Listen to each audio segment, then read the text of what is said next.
Ah, Julie, the adorable little dwarf girl whose smile we all want to protect. A girl unfortunately sold off with her family to settle her parents' debt. Now at the age of 6, being bought up from a marketplace by Zanoba in order to teach her how to do earth magic. And this is all in order to fulfill his desire to make figurines. And while that whole thing is quite controversial to many folks, within some skipped chapters of the anime adaptation, we get some insight into the dynamic of their relationship, as well as, yes, a very nasty mistake that Rudeus made that he's still to this day trying to remedy. But yes, welcome back to yet another anime skipped content video, where today I'm going to go over 2 chapters that were skipped by the anime adaptation. These were both within Volume 8, one being the epilogue and one being extra chapter Juliette and Manners. So yes, for all the anime onlys out there, if you're looking to get a little more insight into what the anime skipped and get more context of the characters, this is the place to be. So let's just jump right into it. To give people a little bit of refresher, at some point in the University of Magic, Rudeus gets into a little bit of a rage fit. This whole situation where Zanoba and Linnea and Presena got in a little bit of a spout, and yes, Linnea and Presena destroyed the Roxy figurine. Rudeus just discovers this, knows that they're bullying Zanoba, and he wants to teach them a lesson. So he decides to enact this plan where he invokes the rage from Linnea and Presena, beats them in a duel, throws them into a bag, takes them back to his place, ties them up there, teaches them a lesson. Eventually, they get set free. From that point on, Linnea and Presena pretty much make Rudeus into their boss, following him around like a henchman, and all seems well, right? Wrong. This would all blow up in Rudeus' face in more than one way than what the anime told you. Which opens us up to Epilogue of Volume 8, which I'm not going to cover the whole thing, but I want to cover all the bits around Julie, because this video is honestly about Julie. It opens up saying that life has gotten better over the last 3 months. First was Julie. Zanoba had been taking good care of her. They taught her how to read and write, fed her, gave her clothes, and a place to stay. Zanoba was treating her like a sibling, more than a slave. Given the fact that Zanoba gave her the name of his deceased brother, there was probably some affection there. This gave Rudeus a glimpse of a more human side of Zanoba. Julie seemed to be quite attached to Zanoba as well, following him around like a duckling. However, Rudeus noticed that whenever she looked at him, she had fear in her eyes. So Rudeus asked Zanoba what he thought was going on. Apparently, dwarves had a little bit of a fairy tale called the Hole Monster. It lived deep within a hole and loved bad children. It crawled forth to kidnap them. If a child tried to run, the ground beneath them would turn to mud and trap them. Then the monster would stuff them into a bag and drag them back to his lair. Eventually, the children would reappear on the surface, but would be so well behaved they seemed like a different person. It made you wonder what happened to them down there. Sound familiar? Does that sound familiar to everybody? Rudeus thought with everything that happened and how Linnea and Presena changed, it seemed to fit to a T.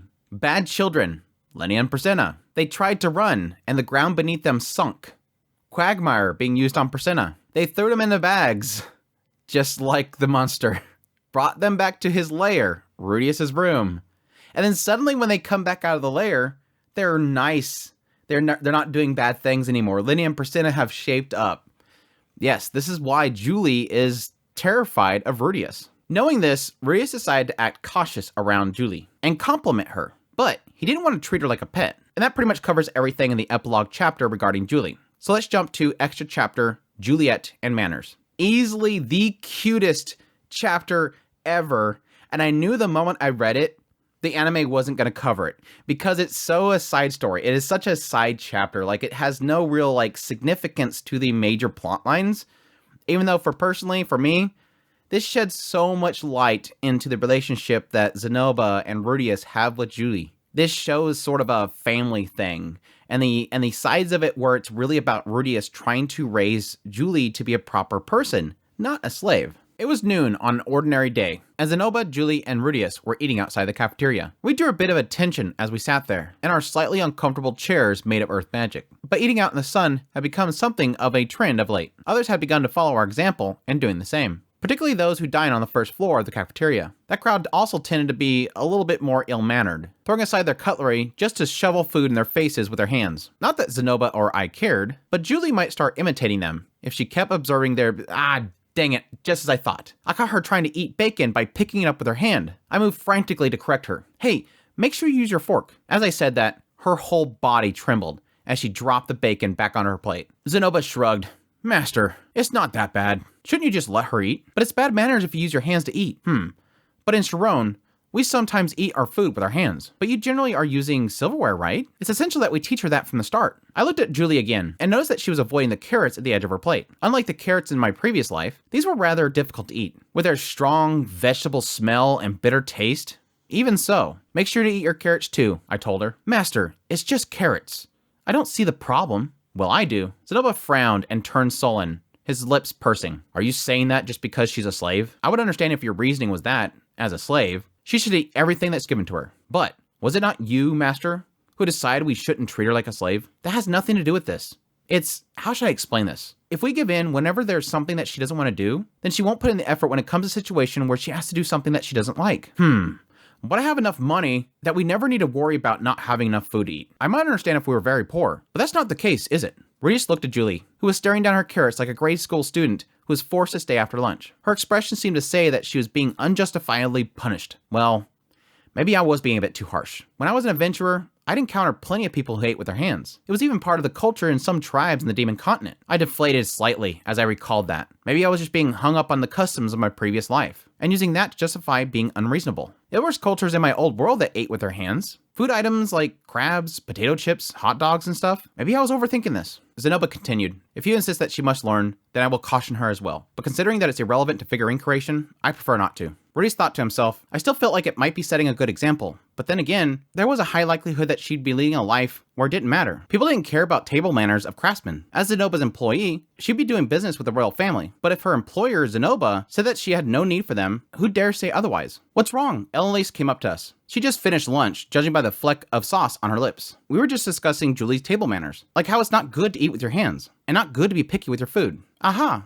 What do you think, Miss Elise? Let me think. She took a moment to consider the question, then grinned as if she thought of something mischievous. Hey, Julie, watch closely. If you're going to eat with your hands, do it like this. She snatched a thick slice of bacon off my plate. Then she lifted it, pinched it between two fingers, and started lowering it into her mouth. The way that she raised her chin emphasized the pale white skin of her neck. It was bewitching. The way that she stuck out her red tongue to meet the pink bacon as it came close, making you want to lick the sauce off her cheek. That's bad manners. Reflectively, I smacked the back of Elise's head.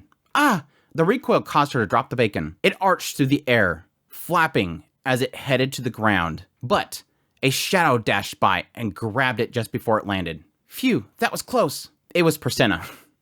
Impressively, she caught the bacon with her mouth. She proceeded to greedily stuff it in and gobble it down, approaching us only once it was all gone. Lenia was here too, with a dumbfounded look on her face. You may be our boss, but that doesn't mean that you can waste meat like that. If you're gonna go flinging it around because you're full, give it to me instead. Priscilla's face was angry, but the bacon must have been delicious, because her tail was whirling like a helicopter blade. Lenia kept Priscilla in her periphery, as she surveyed us with great interest. Are you fighting? That's rare, Nya. For Zanoba to defy boss? I'm not defying him, Zanoba said. We're just having a difference of opinion. I don't know about that, Nya. Are you sure? If you upset him, he might not make you figurines anymore, Nya. Master's not so narrow-minded as to be upset about something this trivial. Zanoba glanced at me, as if to ask, you aren't, right? Of course not, he thought. I wasn't even upset, just a bit disheartened. Rudeus spoke up. Oh yes, there's something I want to ask the two of you. Nya? About table manners? I asked them what they thought about eating with one's hands and being picky about food. Manners are important. Priscilla stepped forward without any hesitation, as if to say, leave the discussion about food to me. It's particularly unacceptable to use your hands if you eat during meals. She had a self-satisfying grin on her face as she said that, while holding a piece of dried meat that she was actively chewing on. She couldn't have been more unconvincing if she tried. Lenia spoke up. Ignoring Priscilla, manners are important for a lady, Nya. Being picky is an absolute no-no, Nya. Priscilla snapped back. Meat is different. And you can't talk. You left those dried grapes on your plate before. Those things aren't even considered food, Nya. They'll just destroy your stomach if you eat them, Nya. Sounds like an excuse. And now Lenia and Priscilla were glaring at each other. Asking them had been a mistake. Everything they were saying was correct, or at least they were supposed to be, yet it didn't inspire confidence that Julie would grow up to be a proper lady if she followed their advice. See, Julie looked entirely confused. Then Master Fitz appeared out of nowhere. What's everyone gathered here for? You came at a good time, I said. Please listen. Huh? To what? Master Fitz was a bodyguard of a member of the Austrian royal family. He had to be cultured, which meant that he should be knowledgeable enough to have the right answer. Rudeus continued, so what happened is yada yada this and that. Yada yada this and that, what? We were discussing Julie's table manners. Once I explained, Master Fitz put his hand to his chin. After humming in thought, he murmured, okay, Isn't it fine to just let her eat the way that she likes right now? Okay, what's your reasoning for that? Rudeus thought to himself, I thought he, of all people, would say that she needed to learn manners as quickly as possible. Just like how if you use magic, or manners, constantly as a young age, your mana pool, or manner pool, would grow to be 2 or 3 times bigger. Fitz replied, she's learning earth magic from you, right? She's also helping take care of Zanoba. That's a lot. If you force her to think about etiquette on top of everything else, it might overwhelm her to the point where she struggles to master any one of those one things that you're teaching her. Ah, I see. There was some truth to that. There's also the idea that sleep and meal times were meant to be periods of relaxation. Fitz continued, I do think that she should learn eventually, but I think it's fine if that's a year or 2 from now. Rudeus thought perhaps I didn't explain myself properly. I didn't mean to say that she needed to learn them fully, just that we need to teach her to maintain the bare minimum of... No. I guess those were basically the same thing. Rudeus thought, with what Master Fitz included, I was now at 3-4 and 3 against it. We were back to a tie. I looked over to Julie, who had an anxious look on her face. What did she want to do? I thought it was best for her to learn table manners, and that she might find herself in a pickle down the line if she didn't. But it wasn't as if an absence of it would be fatal, in which case it came down to what she wanted. If they weren't pivotal to her survival, then what mattered was how she wanted to handle the matter. Her decision would break the tie. All right, Julie, I said. You decide. She looked at me in surprise. The expression on her face said that she didn't think that she had a choice in the matter. Julie's gaze traveled to each person present.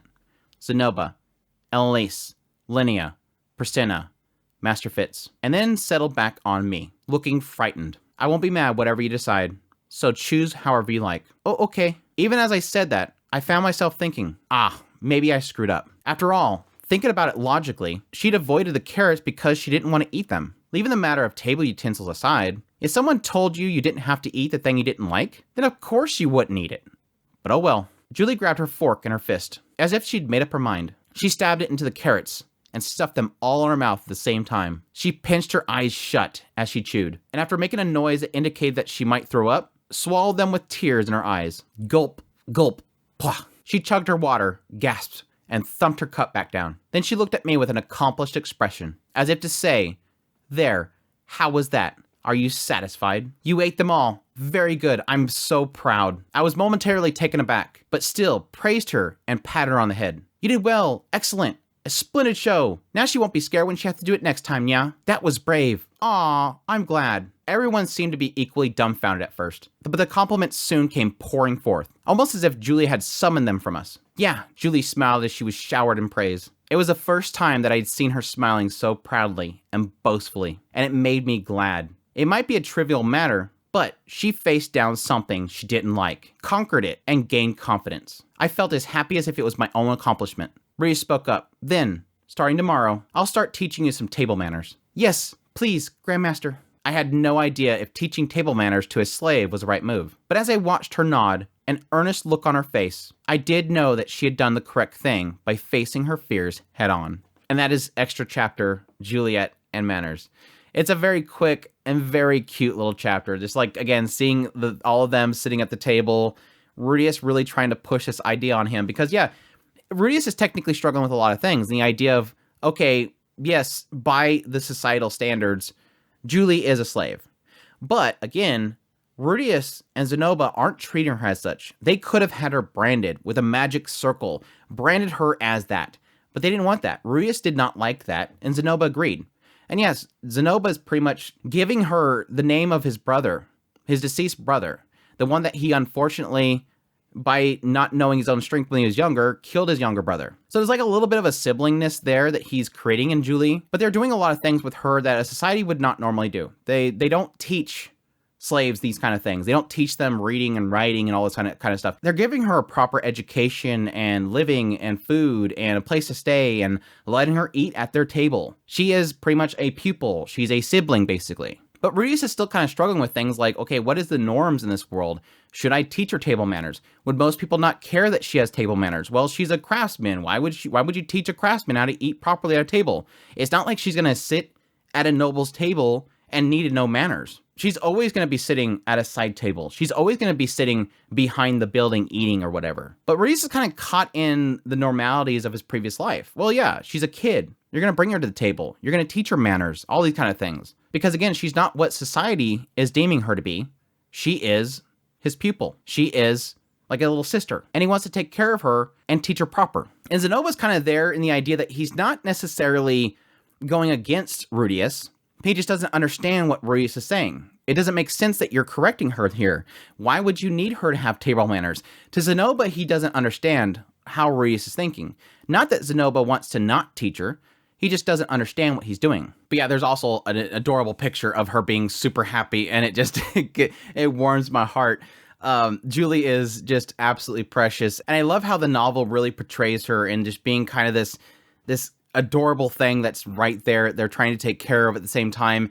Yes, she is technically fulfilling this desire that Zanoba has, that it's the reason why they bought her to begin with. And it does sort of hurt my heart that the anime skips chapters like this, because this does give you more context as to how they're treating her, versus her just being sort of labeled by most people outside of the fandom itself as being a problematic aspect of the story, when Julie is so much more than a controversy.